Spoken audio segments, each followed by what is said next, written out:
जनता पार्टीचा आणि महायुतीचा विजय असो।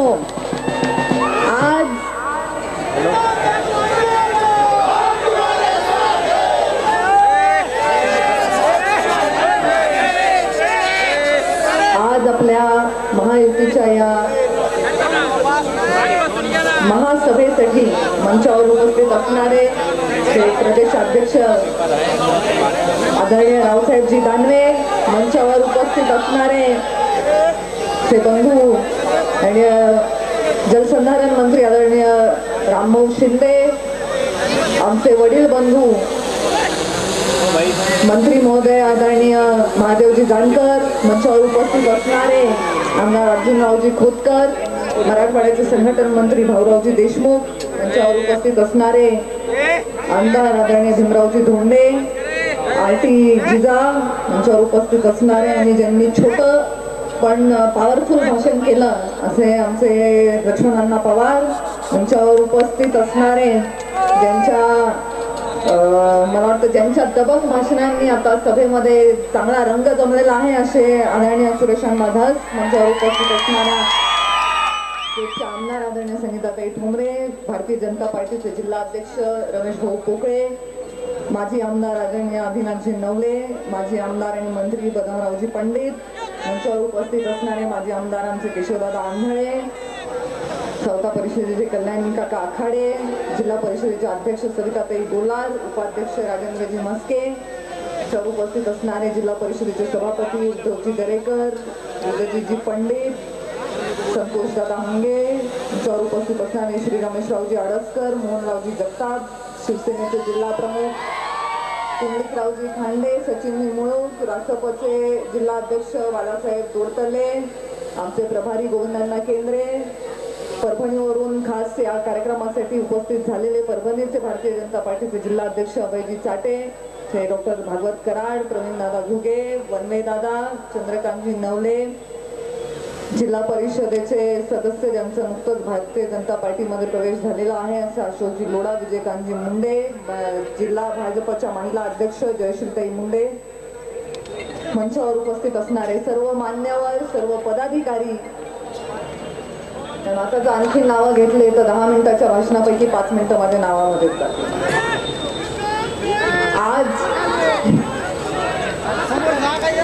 आज सर्वप्रथम तर मी तुमचे सगळ्यांचे मनापासून इथे आभार मानते की 2014 मध्ये मुंडे साहेबांच्या माघारी तुम्ही मला एकदा संधी दिली आणि आज 2019 मध्ये पुन्हा एकदा भारतीय जनता पार्टी, शिवसेना, रिपाई, रासप या महायुतीची अधिकृत उमेदवार म्हणून बीड जिल्ह्याचं नॉमिनेशन फॉर्म मी आज दाखल केलेला आहे। पुन्हा एकदा मला ही संधी तुम्ही सगळ्यांनी दिली त्याबद्दल तुमचे सगळ्यांचे मनापासून आभार मानते। आज आपली जोरदार रॅली झाली, म्हणजे ही फॉर्म भरायची रॅली होती का माझ्या निवडणुकीचा निकाल जाहीर झालेला आहे आणि माझ्या विजयाची ही सभा आहे, हा प्रश्न मला तर पडलाच आहे, पण हा प्रश्न विरोधकांनाही निश्चितच पडलेला असेल। त्यांची सभा आज कॅन्सल झाली, कोणी काय तर्क लावायले, कोणी काय तर्क लावायले, पण पंकजाताईंची नावाची यादी घेतल्यामुळे मी पंकजाताईंचंच नाव घ्यायचं विचारले।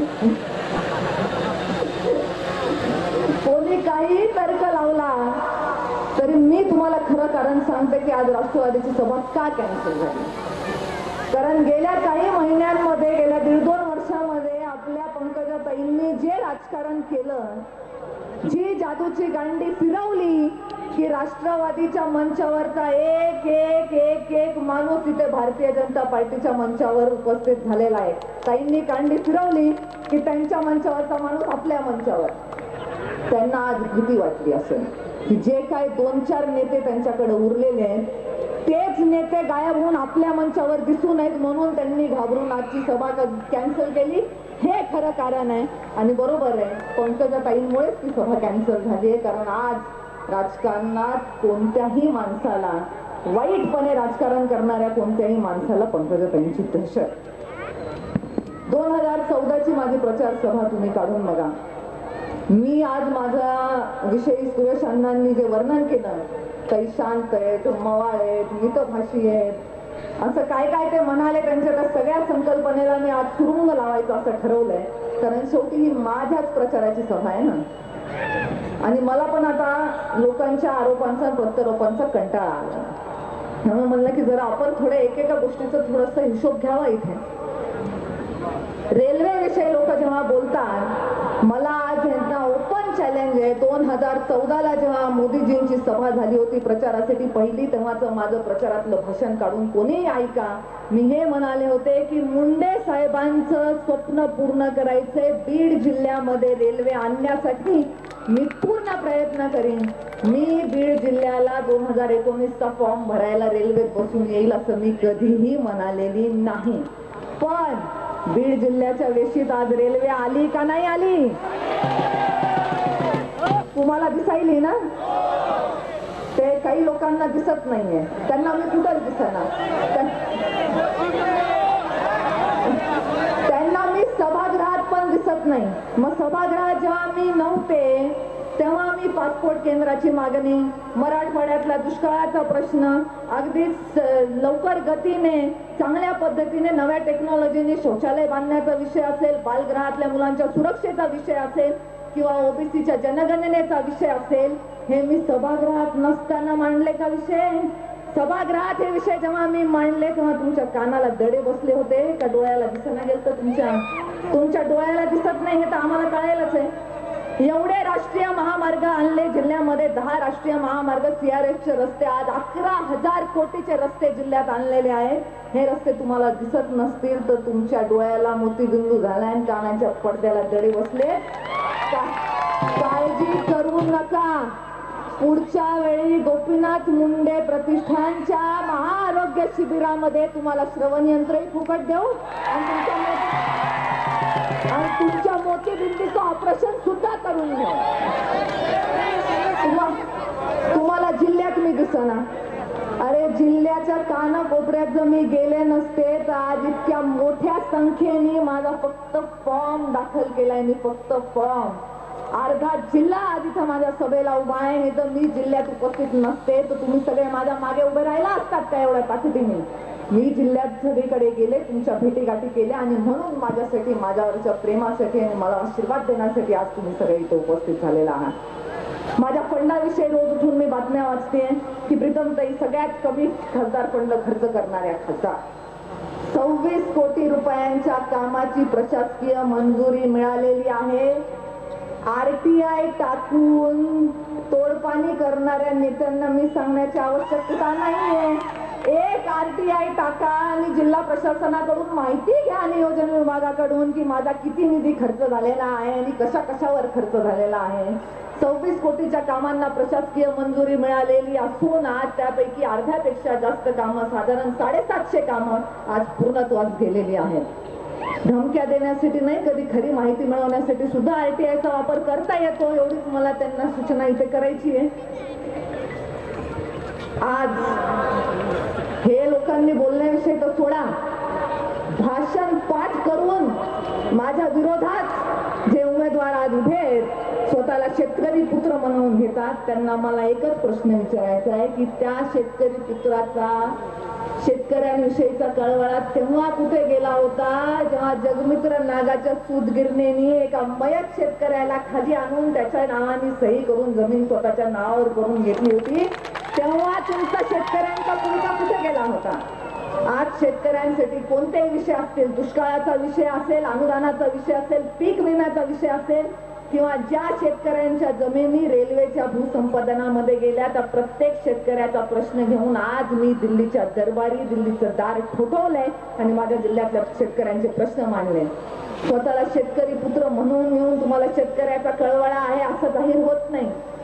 आणि मी जिल्ह्यात नसते, मी संसदेत नसते, मी काम केलं नसतं, इतकी जमीन निष्क्रिय आहे, तर एवढी कशाची धास्ती घेतली की सकाळी सकाळी मॉर्निंग वॉक सोडून तुम्ही लोकांचे इंटरव्ह्यू घेत फिरायला, स्वतः काम करना तर लोकांना स्वतःच्या नैसर्गिक क्रिया करायला सुद्धा तुम्ही बंदी आणायला. माझी एवढी धास्ती तुम्ही घेतलेली आहे की तुम्ही राज्याचे नेते, हेच कारण दिलं होतं ना, काय घसांना माझ्या विरोधात नाही उभं राहायचं म्हणून. राज्याची जबाबदारी आहे, जिल्ह्यात अडकून पडता येत नाही. मग जिल्ह्यात अडकून पडता येत नाही तर राज्याच्या नेत्यांनी एका निष्क्रिय खासदाराच्या विरुद्ध प्रचारासाठी इतकी कंबर कसावी?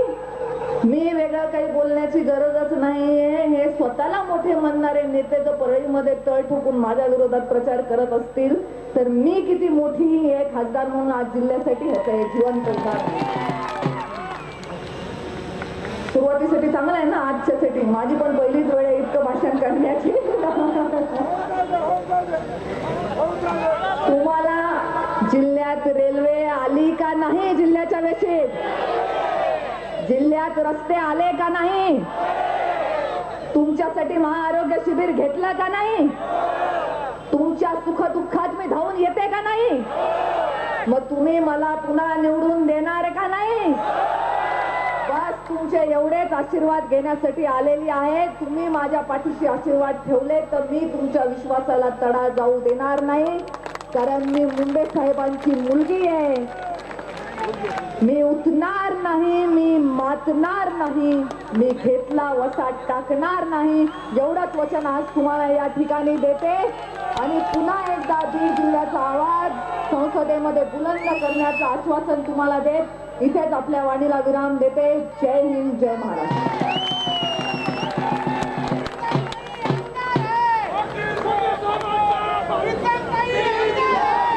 हॅलो, धन्यवाद प्रीतमताई. माननीय प्रीतमताईच्या आक्रमक